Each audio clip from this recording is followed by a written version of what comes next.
recording again. So here we are. Are we recording?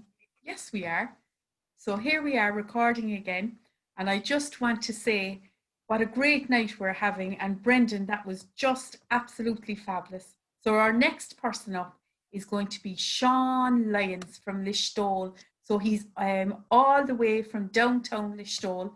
So get ready to come on there now, Sean. And while he's coming on, I'm going to tell you a little bit about him. He's originally from County Mayo, but he's been adopted in the kingdom of Kerry, and he's become a son of Kerry now. Sean is a storyteller. He's a public speaker and a writer of humorous verse. He has published one novel and 2 collections of humorous poetry and numerous short stories. He has won the Percy French Poetry Prize for his humorous verse twice and has appeared at many festivals, including the inaugural Las Gatas Listowel Writers' Week. He's a retired teacher, and Sean is a regular contributor to Radio Kerry and is a past chair of the Listowel Writers' Week. And what a week that is. Once we get a chance to go past this time in history, make sure that you get down to Listowel one time in your life for the Listowel Writers' Week. So Sean Lyons, are you there? Come in, Sean. Hi, Maria. I'm here indeed. I'm in Tralee. And thanks a million now, everybody, for listening. It's interesting, even listening to the stories tonight so far, to sense how storytelling is continually evolving and everybody has their own particular style and their own particular way of delivery. And that's what makes sessions like this so interesting and so entertaining. My preferred style of delivery, my preferred style of writing is in the ballad type or the bardic type. And a ballad, essentially, there's 3 conventions, 3 important conventions with ballads. It has to tell a story, usually an epic story, a heroic story. It has to have strong imagery, and it has to have a very powerful rhythm or beat. And a great example of that is the Ballad of Ethlon. There was a battle in Ethlon, 1691. And the Irish forces under Patrick Sarsfield, and they were joined by the French under General Sunburnt. They retreated to Athlone after the Battle of the Boyne, and the Williamite forces were progressing under Ginkle. Now, in order to delay the Williamite forces, they had to tear down the wooden bridge that crossed the Shannon at Athlone. And there's Aubrey de Vere wrote the Ballad of Ethlon. So just to give a sense of what the ballad is, I'll just say 3 verses from that particular one. Does any man dream that a gale can fear?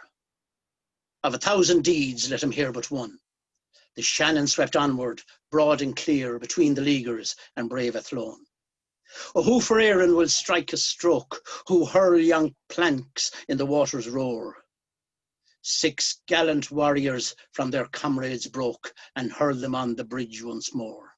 Sunburnt in his stirrup stood up and cried, I have seen no deed like this in France. They had luck, the dogs. Sarsfield said, 'twas a merry chance. Now, another important writer is Brendan Behan, or was Brendan Behan. Behan, actually, an interesting connection with Canada. He was arrested in Toronto for drunk and disorderly in public. When he was brought before the magistrate wanted to know had he anything to say for himself.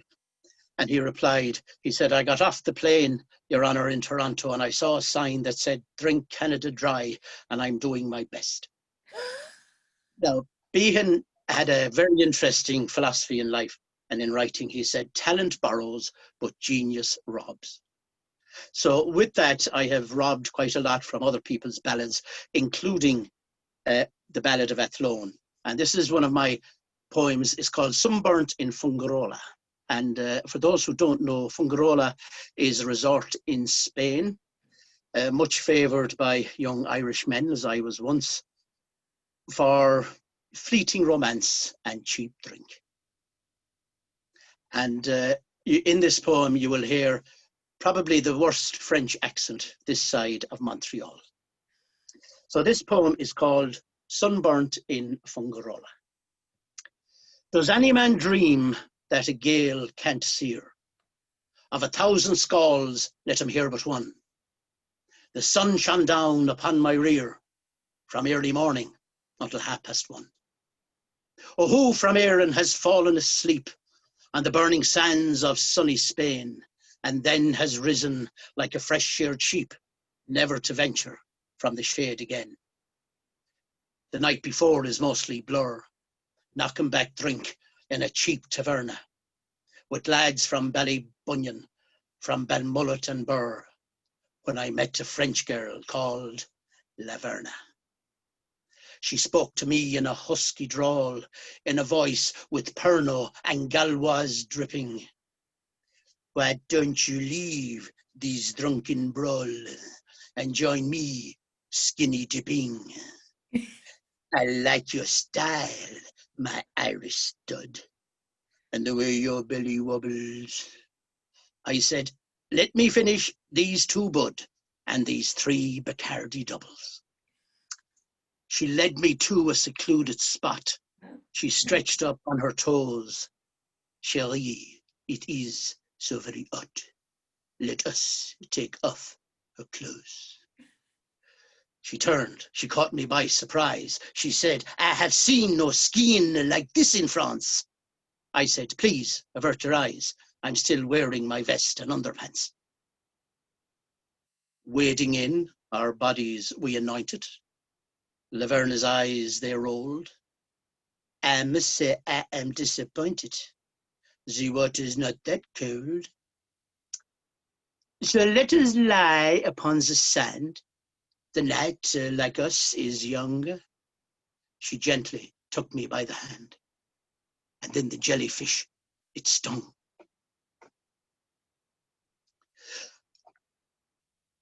Naked as a newborn babe, I lay on the sand unkempt, and looking in Laverna's face, I saw only contempt.